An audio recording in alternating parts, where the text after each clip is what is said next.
বিষয়ে হার্টের যত্ন এবং কিভাবে আমরা হার্টকে আরো ভালো রাখবো সেই বিষয়ে। তো অনেক ডাক্তারবাবু হয়তো বলবেন, অনেকে যেমন ডক্টর সিং একটু আগে বলছিলেন লাইফস্টাইল সম্বন্ধে এবং কি কি আমাদের প্রিকশনস নেওয়া উচিত, খুবই গুরুত্বপূর্ণ। আমি বরং একটু অন্য একটা কথা বলি যে হার্টের রোগ শুনলেই, যার হার্টের রোগ হয় তার প্রথম যেটা হয় সেটা হচ্ছে মনের মধ্যে একটা ভয়।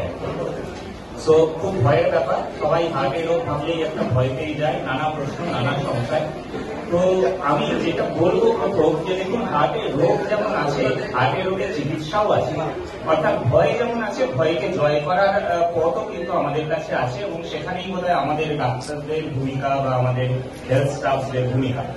তো এইটা বিষয়ে কয়েকটা জিনিস বলবো যে দেখুন, আমরা আউটডোরের যে পেশেন্টগুলো রেগুলার দেখি, আমি অন্তত যে পেশেন্টগুলো দেখি, তাদের একটা বড় অংশ কিন্তু মানসিক রোগের শিকার। তার মানে তাদের আদেও হার্টের কোনো রোগ নেই, নানা কারণে টেনশনে অ্যাংজাইটিতে কারোর বুক ধড়ফড় হচ্ছে, কারোর ব্লাড প্রেশার বেড়ে যাচ্ছে, কারোর নানা রকম সিমটম হচ্ছে, কেউ হয়তো সিনকোপ, মাথা ঘুরে যাচ্ছে, চোখে অন্ধকার দেখছে।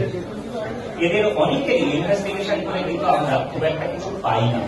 তো অযথা ভয় পেয়ে এই যে সিমটম তৈরি হওয়া এবং সেটা থেকে হার্টের রোগ ভেবে বসা, এবং কিছু ইনভেস্টিগেশন রিপোর্ট হয়তো বাইরের কোনো ল্যাবে ইসিজি করেছেন, সেখানে দেখলে লেখা অ্যাবনর্মাল ইসিজি, কিংবা ইগোতে হয়তো একটুখানি লেখা আছে ডায়াস্টোলিক ডিসফাংশন, সঙ্গে সঙ্গে চিন্তিত হয়ে গেলে, প্রচন্ড একটা ভয়ে সবাই দৌড়ে এলেন। এইটা আমি বলবো যে অযথা দুশ্চিন্তা করবেন না। যদি সত্যি সন্দেহজনক কিছু মনে হয় তাহলে অবশ্যই আমাদের কাছে আসুন, এবং অনেক ক্ষেত্রেই কিন্তু মেজর রোগ পাওয়া যায় না। অতএব আরেন্টে করে আসছেন মানেই একটা হার্টের কিছু হবে এবং বুক কেটে দেওয়া হবে এবং অ্যাঞ্জিওগ্রাম করে দেওয়া হবে, এরকম ব্যাপারটা নয়। সো এটা খুব গুরুত্বপূর্ণ, এবং আমি গ্যারান্টি দিয়ে বলতে পারি আজকে যারা যারা এখানে প্রেশার দেখিয়েছে, এদের মধ্যে 60 to 70% প্রেশার বেশি এসছে, কারণ তারা ডাক্তার দেখাতে এসছেন ভয় পেয়েছে এবং অ্যাংজাইটিতে। তো এটাকে বলে হোয়াইট কোট হাইপার টেনশন, এটা কোনো বানানো জিনিস নয়, এটা একটা সাইন্টিফিক তথ্য, সাইন্টিফিক ফ্যাক্ট। সো এই যে ভয় পেয়ে হার্ট রেট বাড়িয়ে দেওয়া, হার্ট রেট বেড়ে যাওয়া বা বিপি বেড়ে যাওয়া, এগুলোকেও কিন্তু আমাদের কন্ট্রোল রাখতে হবে। যাদের ধরুন হার্টের রোগ হয়েছে, অ্যাঞ্জিওপ্লাস্টি হয়েছে বা বাইপাস হয়েছে, তাদের ক্ষেত্রে এটা আরো প্রযোজ্য। কেন? কারণ আপনাদের 6টা 7টা 8টা করে ওষুধ দেওয়া হচ্ছে হার্ট রেট কমিয়ে রাখার জন্য, ব্লাড প্রেশার কমিয়ে রাখার জন্য, কোলেস্টেরল কমিয়ে রাখার জন্য।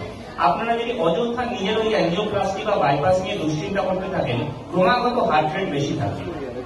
হার্ট রেট বাড়া মানেই ব্লাড প্রেশার বাড়া, ব্লাড প্রেশার বাড়া মানেই সেটা কিন্তু আপনার স্টেট কিংবা বাইপাসের শিরার উপরে প্রেশার ফেলছে। তাহলে যদি আমি ধরেও নিই যে আপনার খুব বড় রকমেরও হার্টের রোগ আছে, হার্ট ফেলিওর আছে কিংবা হার্ট অ্যাটাক আছে, সেক্ষেত্রেও বলবো অযথা একেবারেই দুশ্চিন্তা করবেন না। দুশ্চিন্তার জন্য আমরা আছি, আমরা আপনাদের ওষুধ দিয়ে সেই পার্টটা কন্ট্রোলে রাখছি।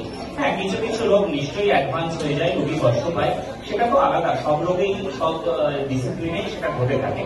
বাট আদারওয়াইজ এখন যা সুন্দর চিকিৎসা ব্যবস্থা, উন্নত স্টেম, উন্নত হার্ডওয়ার্কস আমাদের কাছে এসছে, তাতে কিন্তু অনেক কমপ্লিকেটেড রোগ অপারেশন ছাড়া বা বুক না কেটে মাইক্রো সার্জারির মাধ্যমে নন ইনভেসিভ পদ্ধতিতে নানাভাবে চিকিৎসা করা যায়।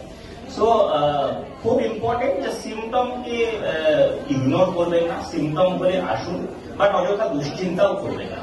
আর একটা জিনিস বলে শেষ করব যে সবাইকে আমি আমার রোগীদের দেখি যে টেস্ট বলুন বা ব্লাড প্রেশার বলুন বা কিছু একটা কাট অফ ধরে নেয় যে 120/80 মানে আমার ব্লাড প্রেশার, 120 জায়গায় 122 হয়ে গেল মানেই আমার বোধহয় প্রেশার বেড়ে গেল। কিংবা অনেকেই এসে বলেন আমার সকালবেলা 120 দেখছি, বিকেলবেলা 130 দেখছি ব্লাড প্রেশার।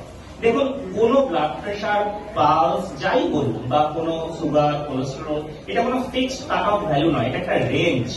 110 অব্দি সুগার নর্মাল, তার মানে এই নয় যে 112 হয়ে গেলেই সুগারটা নর্মাল হয়ে গেল, এরকম ভাবে হয় না।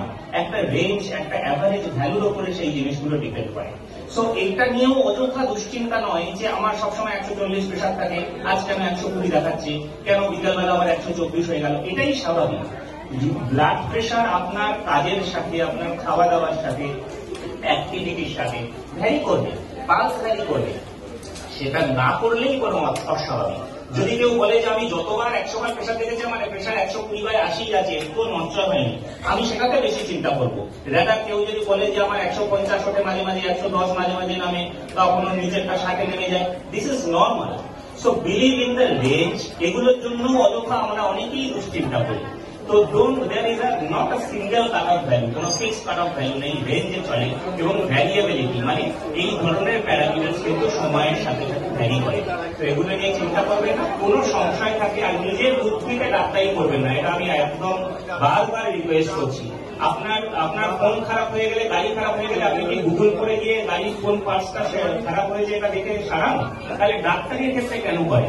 নিজের মতো বিচার করে যে গুগল করে নিয়ে আমার আজকে প্রেশারটা বেশি মনে হচ্ছে, মাথা হচ্ছে, প্রেশার ওষুধটা খেলাম না, একদিন মনে হলো আমার হাতটা কাঁপছে, সুগারটা কমে গেছে, সুগার ওষুধটা খেলাম না, এই ডাক্তারিটা করবেন না। প্রশ্ন এলে আমাদেরকে জিজ্ঞেস করুন। এখন আমরা সবাই ফোনে অ্যাক্সেসেবল, আরেকটা করেও ফোন করলে সবসময় আমাদের এক্সটেনশনে আমাদের ফোন দেওয়া হয়। তো any question you can ask, কিন্তু নিজে নিজে ডাক্তারি করবেন না। সো এটুকুই অনুরোধ করবো, সবাই ভালো থাকুন, নিজের খেয়াল নিন। Thank you.